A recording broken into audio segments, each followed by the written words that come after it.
Welcome, everyone, to the Inclusion Podcast. I'm Dr. Julie Costin. And I'm Dr. Christy Preddy-Franzak. We're so glad you're here as we explore all things inclusion. So whether you're a school leader, an educator, a parent, or simply passionate about inclusion, this podcast is for you. In each episode, we go beyond the usual conversations, diving into what truly makes inclusive education work. Together, let's make a difference, one conversation at a time. Here we go. Welcome to our special episode of the Inclusion Podcast, and it is about the behavior reset that every school leader needs. We know that behavior challenges are draining your energy, the rest of your staff's energy. We know that behavior is stalling lessons. It's making things feel impossible. And in this 15-minute episode, we're going to share what every school leader needs to know about behavior. We're going to share what works, what doesn't, and why all the old solutions keep failing. You're going to walk away with a fresh mindset, a bunch of practical tools, and a free bonus dashboard full of ready-to-use resources that you can use with your team right now. Wow, that sounds exciting. All in 15 minutes. It's right? true. I'm like, Yeah. I'm in. I'm in. Good.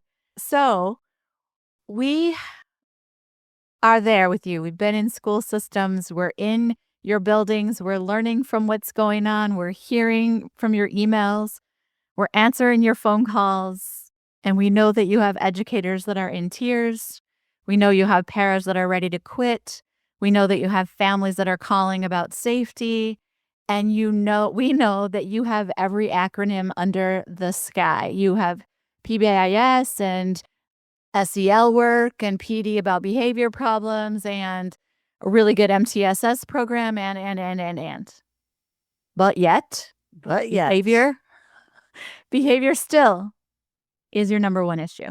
Well, and Julie, I would say it's like, people, I'm going to tell them our secret, but if we want everyone at a conference to come to our session, all we have to do is say, we're going to talk about behavior.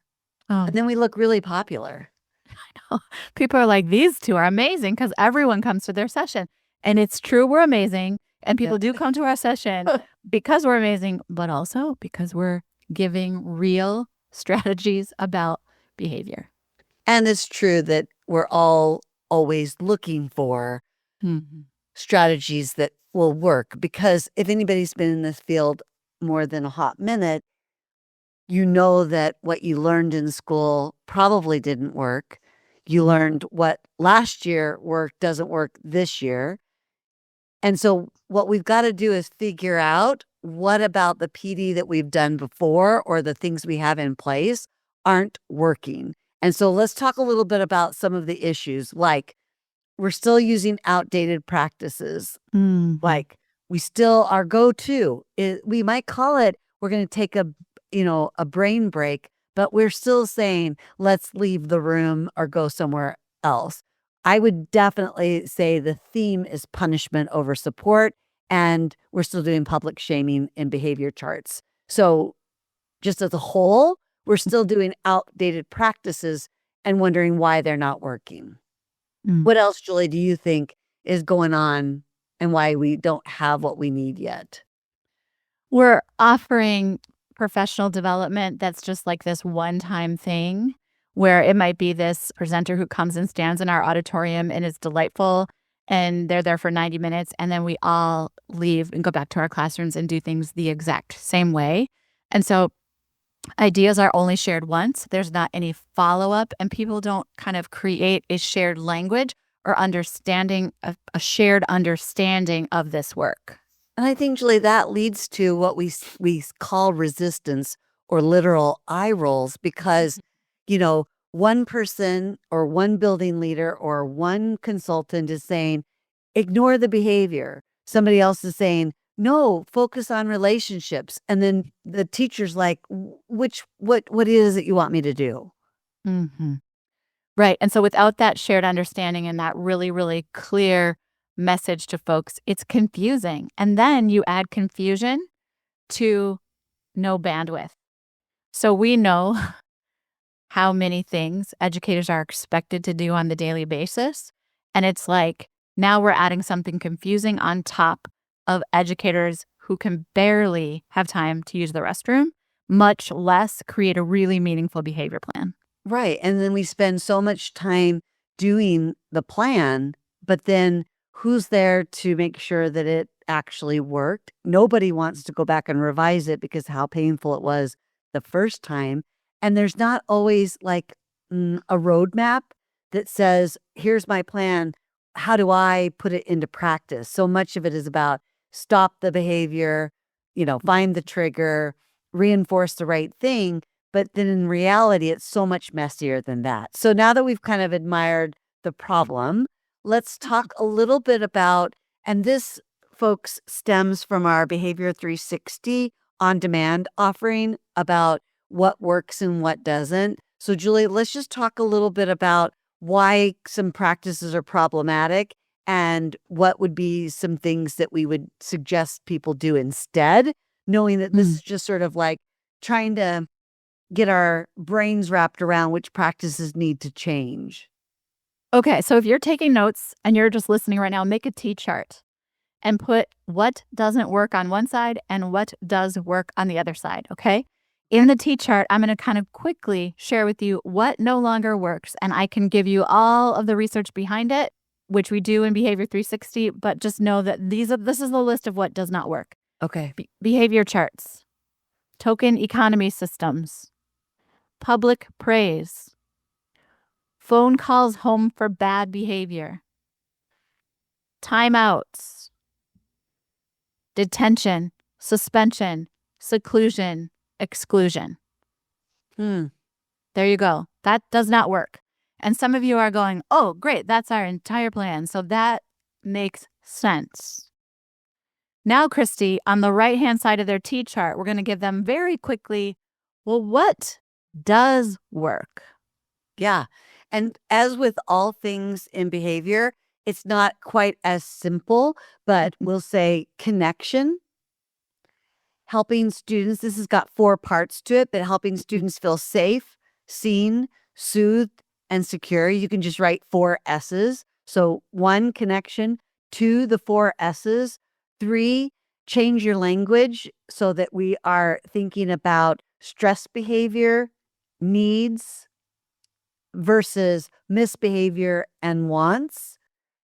Doing things that are still giving students feedback, but it's positive and specific. We're also looking to, I would say, remediate the environment, not the student. So a practice that does work is examining the environment and thinking about where is there disconnection and stressors. Yeah, those would be the ones I would say. Did I miss anything that you would have called out? Yeah, use private over public feedback. Okay. So offer guidance and connection privately with kids instead of publicly. I would add to that we ask students what they need, and we build solutions with them, not for them.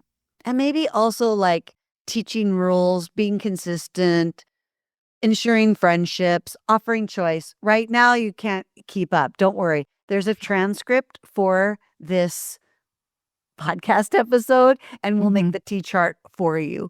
But what we really want you to do is sit down with that T-chart, maybe add and subtract so it looks like your reality, and look and see if you've got too many things on the left, which are outdated, harmful, ineffective. Maybe at one time we thought they were effective, Julie, but now what we know about trauma-informed care, what we know about neurodiverse students, what we know about the brain develops and how it develops, we got to change our practices. So Julie and I would really argue that what leaders need to know is what really works and doesn't work in terms of dealing with behavior and doing a 360 in terms of moving away from those outdated, harmful practices.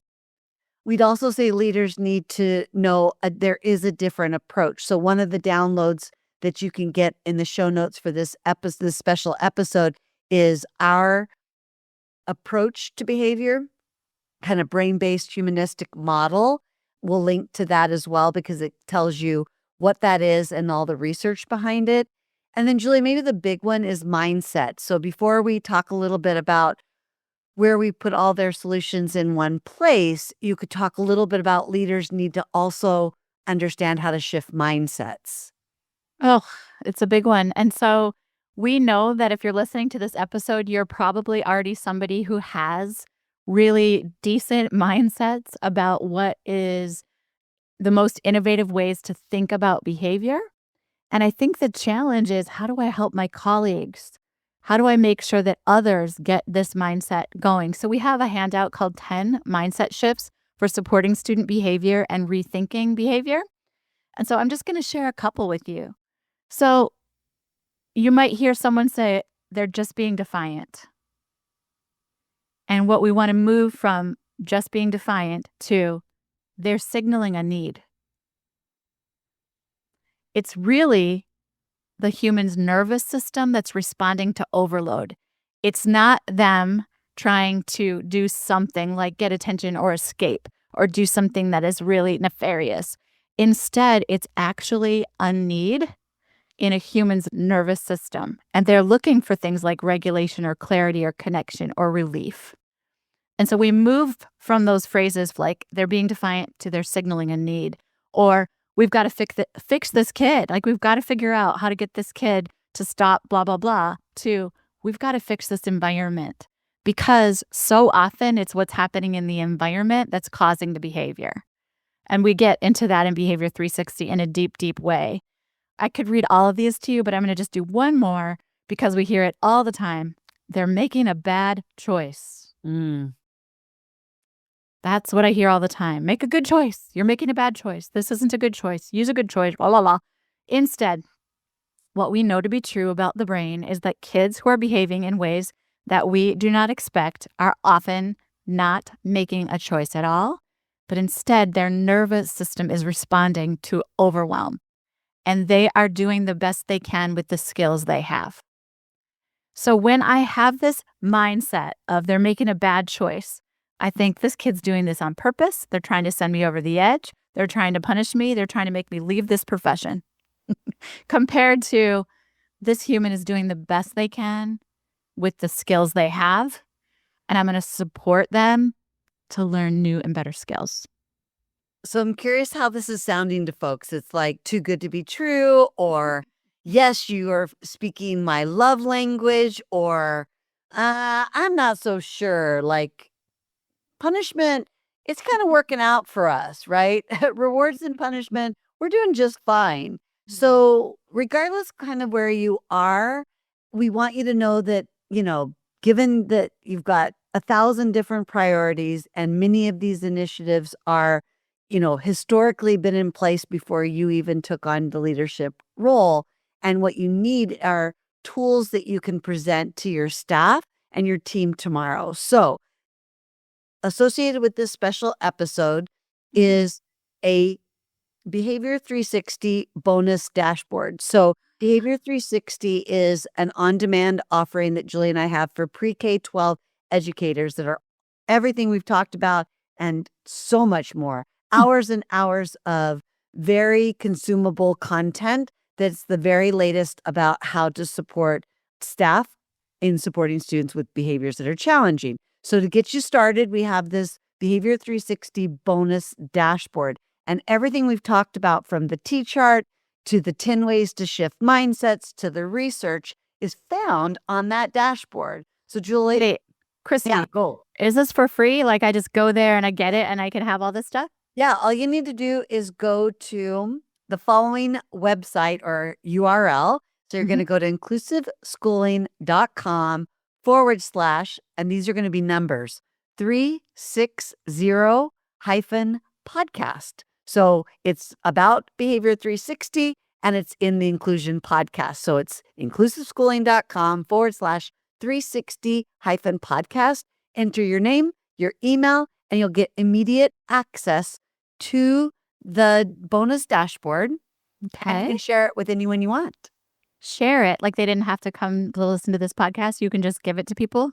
Yeah, just give them inclusiveschooling.com/360-podcast. Okay, I'm jazzed because I've spent a lot of time looking at this right before the episode, and I was like, this is going to really solve a lot of problems just to begin with. This is really going to help so many people immediately just looking at these mindset shifts, just looking at these pieces. So I'm going to just tell you that this Behavior 360 that Christy's been mentioning is a lot of important things.